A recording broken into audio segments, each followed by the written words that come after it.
Hey guys, welcome back to Travel Check-ins with Saidah and Germaine. So the big question we have been getting asked a lot lately is, when are we coming back to Kenya?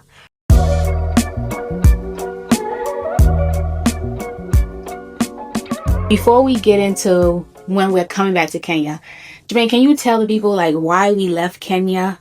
What was the catalyst for us leaving Kenya? Well, it was a lot of things. Well, not a lot of things. The first thing, right, is we on a tourist visa, so you have to leave after 90 days. Well, ours is 180 days, right? Yes, because we we did an extended, extension. and that was it. So we had to leave. So in knowing that, we planned a trip back home, connected to ministry stuff, seeing the family, just things like that. So yeah, we had to plan around being gone. So we didn't actually want to leave, but we had to leave. And so if you watched our previous video where we talked about why we had to leave Kenya, we walked through a lot of those issues that we face as non-citizens of Kenya, explaining why we have to leave sometimes. So one of the ways that we make leaving inexpensive is by points and miles and stuff like that. So if you want to learn more about how we offset our costs and keep things cheap, we did link to our how to travel for free and cheap guide down in the description box. But Germaine, so now that we've left Kenya and we're planning to go back, what is it that keeps calling us back instead of us maybe settling somewhere else? man, it's a lot of things, just to be honest with you. Besides, us being called there, Yeah. right?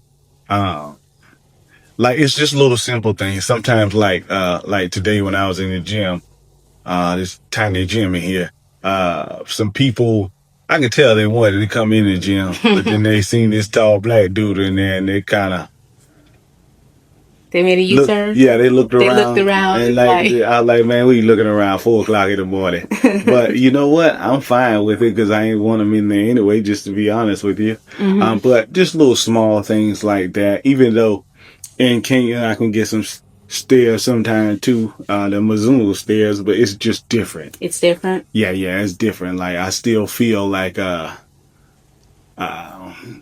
don't feel like a stranger in Kenya. Even though I know we're American and all that kind of stuff, but you don't feel like a stranger. That definitely makes sense. So for someone who's watching from, say, the U.S., that kind of parlays into what you were just talking about. But what makes Kenya stand out for us compared to other countries like, say, Thailand or Mexico? And for the record, guys, we are currently in Thailand. So, yeah, in Bangkok. So what is it that sets Kenya apart? And just kind of elaborate on that a little bit. I mean, it's hard to kind of put your finger all the way on it, but it kind of feels like home. Really, that's what. Because when I got to Kenya, when we said we were going to move, I wasn't sold on the move. But once I got there, after a couple of days, I said, okay, this is it. This is home. So, I'm in Bangkok now. I can see coming back visiting, but I don't think it's ever going to be a point where I feel like I'm going to be in Bangkok more than I'm going to be in Nairobi. I don't think this ever going to, I don't get that feeling here. I mean, it's fine, but it's not Nairobi fine to me. Yeah. And it's not like the structure here is probably a little better. Yeah, the infrastructure. Right, infrastructure. Access to things that we it's better, but it's just something. I mean, home is home, right? If something feels like home, it just feels like home, regardless of some of these other things. Right. And for the record, guys, since we've started our visa run out of Kenya, I know some people typically do a week-long or 2-week-long visa run. We've been on a couple of month-long visa run because there are ministry stuff we're taking care of, in addition to seeing family and friends, because Germaine and I weren't running from the U.S. when we left the U.S. We left the U.S. with a purpose. So going back to see our family, see our friends is very important to us, is a top priority. And it's a joyous time. Right. It's not like I regret doing it. Right. So we've been a few places. We've been to London since we've been gone. We've been to Dubai since we've been gone. We've been to Alaska, Mexico, and now Thailand. And like Germaine says, for us, it has to feel like home, and it has to be purposeful and where exactly it is we're called to, right? Right. So make sure you guys like and subscribe to our channel if you guys are enjoying this video. Germaine, so what challenges do we still face in Kenya that Americans need to know about? And talk a little bit about power outages and internet. I'm not gonna lie, the internet in China is way faster. I ain't gonna lie, and the US, it's just faster, and it doesn't go out. No power outages, right? No, yeah, I ain't think about that. Well, in the US, the only time the power goes out is a storm. Yes. And the power ain't went out here yet either. So not in Dubai, not London, not Mexico. No, that's not everywhere. Yeah. So, but Nairobi, it's a challenge, right? I mean, yeah, but I ain't gonna lie, you get used to it after a while. Like, God dog power. But okay. but you know it's coming sooner or later. So would you say that that's one of the things that kind of leads into these culture shocks that people don't really talk about in their videos, but we talk about, like the power outages, the internet, you can't upload and download things, or you can't. Right, you watching a show. Like one time because the power comes right back on with the generator. Like one time we were watching a show, it did about 7 times in about 20 minutes. I was like, man, the movie over. I said, we done. I ain't watching the one movie. But yeah, the movie over. But I mean, again, it's not like it might affect your movie, but like your day-to-day life, it's not really going to affect it because like I said, most places have generators and it comes right back on. It's just, I don't think people who haven't left like Kenya realizes that if you're not from Kenya and you're from the West, that doesn't happen. No. Like that. And fast internet is very different in different places. Yeah. And for us, when we're in Kenya, it's not considered. No, it's not. I thought it was, but no, it's not. And we do a lot online, like from investing in the market to creating content, videos and stuff. Yeah. So we really want that internet to be fast. And then even we were talking about with the internet, like, and having access to things. Like when we went back to the US this time, we had to buy like internet boosters and those kind of things. Yeah, we got a little box just in case the internet goes out. Yes. I hit it right fast. And so even with remote working in Kenya, if you guys want us to do a video on that, like what are some of the challenges? Because everybody says, oh yeah, just move to Kenya, you can work remotely. Well, you probably... At first you got to find a remote job. It's true. And you got to make sure your job even wants you to... We saw a funny video of a guy, he in Thailand, right? His job fired him. I told him he was get fired. Yeah, they told him, but he said he was going back. Well, yeah. Good job too. Yeah. So, talk a little bit about the challenges. So we talked a little bit about power outages and internet. What about visa rule challenges and time zone challenges? We're talking about visa challenges. For us, right, the visa challenge, it's not really a challenge because we want to like travel anyway. Yeah. So us leaving 2-3 months, it goes away for a month or so and come back, that's not a thing because that's kind of what we want to do anyway. Yeah, but we understand it could be a challenge to people who like maybe don't do points and miles, don't have budget the way we do. And you want to be set and just not move around like that. Yeah, it could be a real challenge because you're going to move around. You have to. That's why we say kicked out of Kenya. When we put that in the video, I know you guys like clickbait, but no, we couldn't stay. We were either going to be illegal in the country or we had to go. Yeah, ideally, right? It would have been nice to stay. Like we had to leave, but another month. But we had to leave a month early because of we had to go. Yeah. So then also just talk about the time zone challenges. That has been big. Well, and you're talking specifically Kenya. Kenya's 4 hours behind where we are now. Yes. It's a little easier now to adjust. Like here, we're in Bangkok.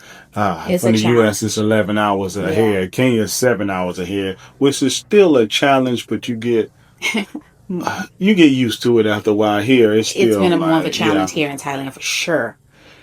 But yeah, so time zone. Yeah, I mean, but that's something you're just going to have to get used to. And be honest with you, once you're here a while, if you don't plan on moving around, it's not a thing. You get used to it. Just if you're a traveler, you got to get used to it anyway, so that'll make a difference. Yes, and then talk about tech. Like when we went, so there are some challenges when like you need certain tech, whether it's a router or a VPN or whatever you need, right? Laptops. Are those things easy to get in Kenya? And if you can get them, what is the price difference that we've experienced? I would say this, right?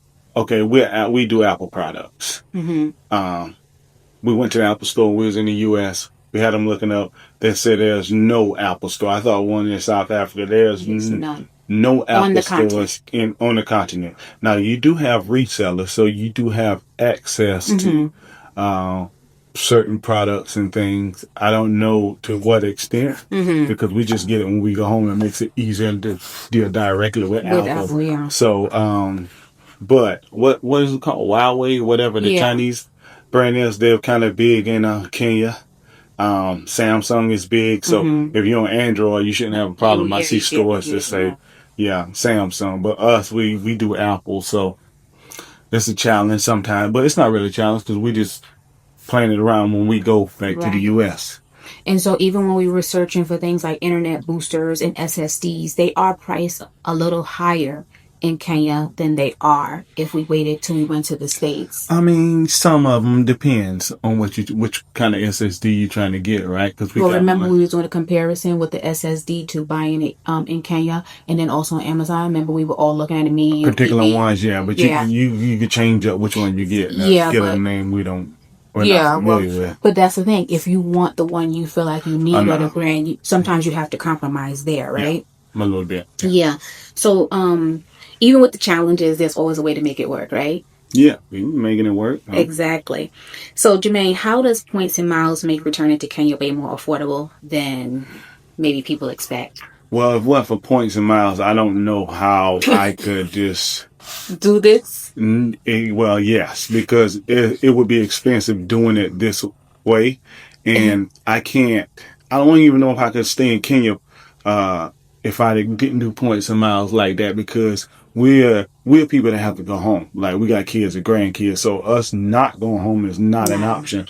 So it just makes it easier. So we're in Bangkok now, right? So the points and miles, I think it cost me $1,100 to stay in Bangkok, I think, for the month. 1,100, 1,200. I think it's 11. But either way, somebody say, okay, you could pay rent. I mean, you could, but now I'm building loyalty with this certain brand. So, it is, you get things from that. So I don't want to, if I'm paying rent here or Airbnb here for a month, I'm not getting any loyalty points. I'm not getting anything from that. So, and some of those perks include things like free breakfast, free lounge access, free a lot of stuff, because free is the thing you're shooting for, right? So free. For free. So that's what we do. That's the game we play. Yeah. So if you guys want to learn how we actually do that, we do have a how to travel for free and cheap guide linked out in the description box. Because some of it is free, some of it is cheap, but it's a combination. It's definitely going to reduce your costs, especially if you're trying to live this kind of lifestyle, or if you're just even trying to just travel on vacations a few times of the year. And I'm beyond. And it's more someone who's coming from the West, like States, even Canada. I would assume like London and all those too, but Kenya, they don't really have access to the same points and miles, reward perks, and programs. They don't have that we do. Just to be honest with you, so yes. And so we've covered the why and the how, but people still want to know the answer to the question we opened up with. So when are we actually returning to Kenya?